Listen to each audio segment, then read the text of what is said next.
So these two little things are from my first solo show. This was the sort of poster that I made, and the show was called Colours Within Nature. The reason why I decided to call it Colours in Nature because the series of work was me sort of leaving my academic schools where I trained at. So I was really looking to explore and experiment everything I had learnt from the school, but really sort of push colour and push sort of all the techniques I'd been learning to disobey the rules in terms of what I learned. So I was looking at a lot of landscapes, a lot of things within nature, but then really trying to play with colour and make it more vibrant than sort of maybe perhaps what is actually true. And this here was the invite that I made for the show. So as you can see, it's sort of a beach scene, but I really played with the pinks and purples and the sort of greens within the landscape. And this is sort of what I did with the whole series of work. It was just a chance for me to really play and see what works as a painting without making it so abstract that it didn't work, but also using all the techniques I had learnt from the school to make it true as well.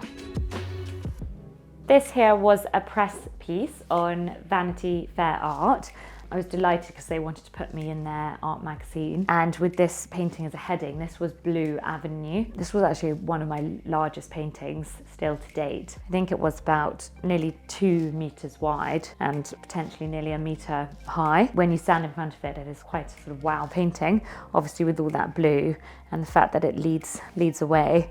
But yes, I was just so delighted to be in Vanity Fair Art. It was at the beginning of my career when I first moved to London, so very exciting that they had asked to put me in their magazine. These two pieces are 2 portraits that they chose to be in the magazine, both quite different, one on a red background and one on a blue, so quite nice to show a bit of variety. Finally, in the press piece we had a Cresta painting from the St Moritz Tobogganing Club. Again, that shows my sort of use of movement and how I love to paint sports, and a still life that was in my first solo show as well. So this press piece, this was about Dragon's Den. I, back in the day, went on Dragon's Den as I helped set up a business called Masterpiece, where we made art kits at home. It all sort of happened in COVID, so people were sent these art kits if they ordered one online. Along with the kit came a video which was recorded by an artist, and it sort of took you through step by step how to make a painting. The BBC actually approached Masterpiece asking us to go on the show, so we decided to give it a go, and it was incredibly nerve-wracking, but we did end up getting investment by Deborah Meaden, so that was incredibly exciting, and it was all at the same time where I was building up my personal artist persona, and so it all helped, and it was all just very exciting. What were your thoughts whilst you were in the lift going up to Dragon's Den? Oh my god, I couldn't believe I was in that lift. We see it every day when we're watching the show. I just remember being like, when these doors open, the 5 dragons will be there. It was absolutely terrifying, but an incredible experience, and I guess always pushing yourself, so not a bad thing. Masterpiece was then sold to a company called Bowie, which is a tech company where they offer events in London. So now Masterpiece is part of that. And all in all, it was a great experience. And obviously, as an artist who sort of works in my studio solo, it was fun to be involved in a sort of art business totally separate to what I do. So this catalogue here was for my second solo show, Life in Motion. This show was all based on sports. So let's have a look at some of the paintings. So for example, this painting here called And They're Off. This obviously is a horse painting, all at the start line. And here I was trying to play with Impressionism and see how little detail I can put in, but giving the whole idea that horses were all at the start line, about to start. Again, here are 2 more horse paintings. These were 2 sort of quite well-known horses at the time, Galore and Golden Girls. 2 paintings again were trying to explain that sort of idea of movement, also with the use of colour. Yeah, you can see I was sort of having a lot of fun with these. This horse painting actually was one of my personal favourites from the show. I just love the sense of movement here. This was them at the finishing line, and I feel within this painting you can really feel that sense of, God, they're just both trying to win. So for me personally, that was one of my favourite ones from this show.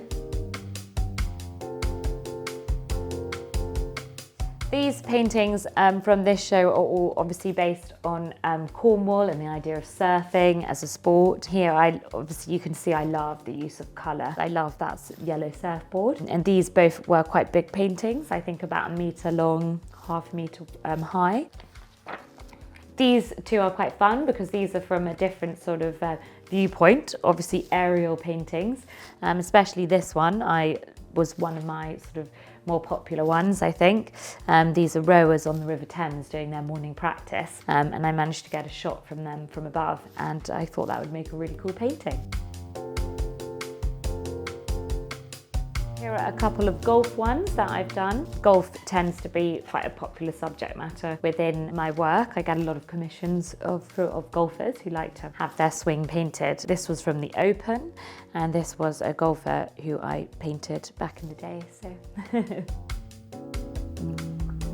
These two paintings are both of Emma Raducanu in her prime time when she was incredibly popular. I obviously wanted to get that sense of winning in tennis. Yeah, the challenge with these was, you know, they're both figure paintings and obviously trying to capture her in that moment of time. And also it was sort of that idea of how realistic to go within the background or how atmospheric to keep it. I'm constantly trying to play with that as an artist, because if you go too detailed, it then sort of puts the main focus of the painting off point. So when I started painting like this, I would generally get the proportions of the figure first. So I would block in just the main shapes. I would then slowly build in the background around, so I've got a general idea of the whole size of the painting and the setting of the painting, because that's incredibly important, and just sort of work my way around the painting and just add in bits of detail so that no one point of the painting is more finished than the other, because then that can make something look totally different.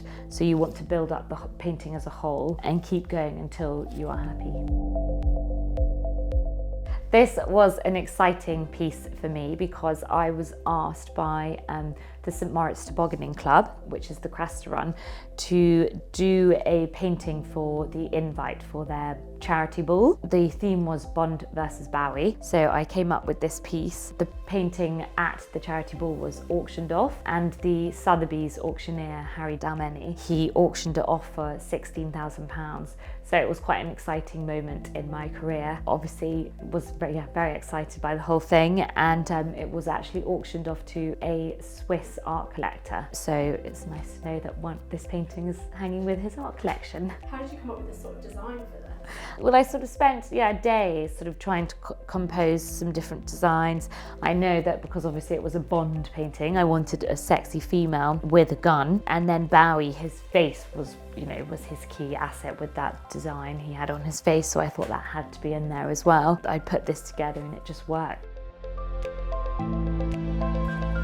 This catalogue and this poster here was to promote my collaboration with Boodles, the jewellery company. This was a very exciting collaboration for me that happened last year. On the run-up to Cheltenham Festival, I was asked by Boodles to produce about 20 paintings to showcase in their showroom on Bond Street. It was to celebrate their sponsorship of the Cheltenham Gold Cup. We had them in their showroom for about a month. It was just so exciting because I had a series of work that was exhibiting on Bond Street, which, after sort of 4 years of working in London, I didn't think that would happen quite so soon, so incredibly exciting. This is the catalogue of work that I produced, so we can have a look at some of them. Here we go. This one was the biggest painting I had in the show. This was sort of the centerpiece, and it was actually a morning in Lambourne. I went incredibly early one morning to go and take a load of photos. When they ride out in the mornings at about 6 a.m, it was a cold winter's day. This shot obviously a load of fog and the sun was just coming through. It was a beautiful morning, so I was trying to capture that, and it's now gone to a lovely home, so I was very excited when that one sold.